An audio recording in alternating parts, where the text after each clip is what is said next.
Good evening and welcome to Justeventonline News at 9. I'm Anifat Ismail. The news headlines. Federal government boosts local energy supply chain. Minister lays path to sustainable healthcare in Africa. NDLEA, India partner to curb illicit Tramadol, Codeine shipment. Federal government pushes for modern equipment to boost manufacturing. Nigeria, China to unlock $2 billion maritime investment. Customs sensitises stakeholders ahead of AEO migration. IG unveils new police barracks, 300 homes in Kano. NCDC raises alarm as Lassa fever kills 155.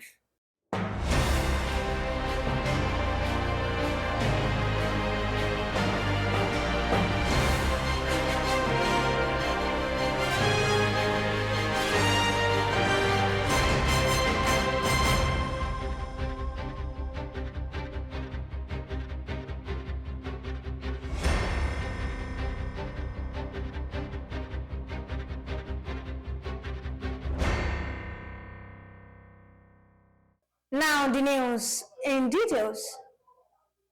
The federal government has said it is taking concrete steps to build a resilient local energy supply chain to cushion Nigeria against global disruptions that have increasingly threatened the stability of cross-border energy operations. Speaking at the 2025 Nigeria Annual International Conference and Exhibition of the Society of Petroleum Engineers in Lagos, the Minister of State for Petroleum Resources, Senator Nneka Lopobiri, said Nigeria could no longer afford to rely solely on international supply chains amid rising uncertainties globally. Lopobiri noted that the administration of President Bola Tinubu has pursued deliberate and investment-driven reforms to position Nigeria as a preferred destination for energy investment. The Coordinating Minister of Health and Social Welfare, Professor Ali Patti, has called for a new vision for global health that places Africa at the core of future governance, trade, financing, and innovation. Speaking at the Africa Health Sovereignty Summit in Accra, Ghana, Professor Patti challenged existing frameworks that reduce global health to a narrow set of diseases or priorities largely shaped by external narratives. The National Drug Law Enforcement Agency and the Narcotics Control Bureau of India have agreed to intensify efforts in combating the shipment of illicit drugs between the two countries. This particularly concerns the illegal flow of opioids such as Tramadol and Codeine-based syrup into Nigeria from the South Asian country. In a statement by the NDLEA spokesman, Mariwa noted that the threat posed to public health and security by illicit drugs in both Nigeria and India, while emphasizing the need to strengthen the existing partnership between the NDLEA and NCB based on the Memorandum of Understanding signed by both agencies in 2023.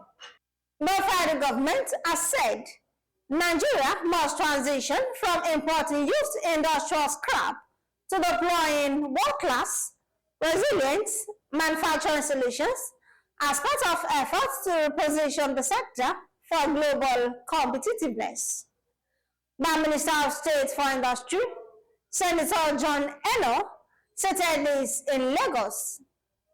He declared that Nigeria could not continue to rely on outdated and imported equipment if it hopes to achieve true industrial sovereignty. The federal government, through the Ministry of Marine and Blue Economy, is advancing a Nigerian-China maritime strategy aimed at unlocking over $2 billion in shipping investments.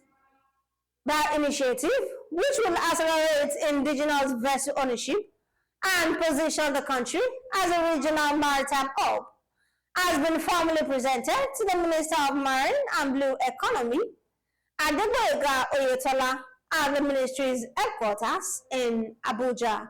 The Nigeria Customs Service has sensitized maritime stakeholders on the procedures and benefits of migrating to the Authorized Economic Operator Program from the first track ahead of the December 2025 deadline.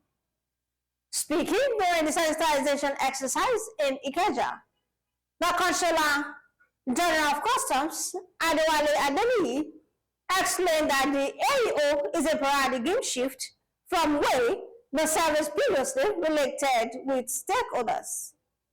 He underscored the urgent need for the service to migrate to a model that is structured, risk-based, transparent, and globally accepted and recognized.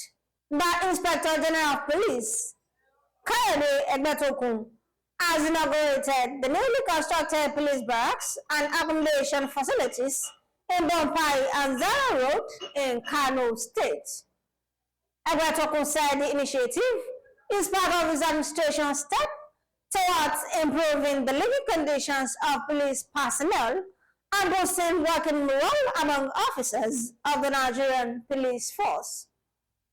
The police boss described the project as the affirmation of a philosophy that places human dignity at the center of national security.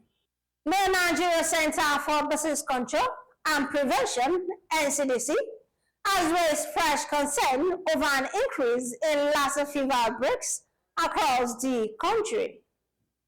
The agency expressed concerns as the death toll from the viral hemorrhagic disease rose to 155, with 822 confirmed cases recorded so far this year.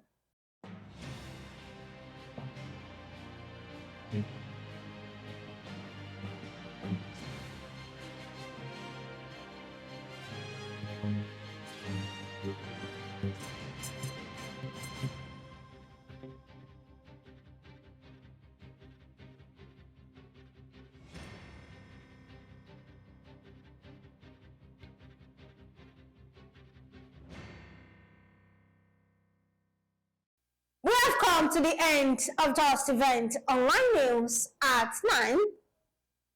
Here's the recap of the story. Federal government boosts local energy supply chain. Minister lists path to sustainable healthcare in Africa. NDLEA, India, partner to curb illicit Tramadol, Codeine shipments. Federal government pushes for modern equipment to boost manufacturing. Nigeria, China to unlock $2 billion maritime investment. Customs sensitizes stakeholders ahead of AEO migration. IG unveils new police barracks, 300 homes in Kano. NCDC raises alarm as Lassa fever kills 155. Thank you for watching Justeventonline News. If you want something done well, do it yourself. For more news, visit www.justeventonline.com and to read more updates, follow us on our social media platforms with the tab at Justeventonline. You can also send us an email on justeventonline@gmail.com. I'm Anifat Ismail. Good night.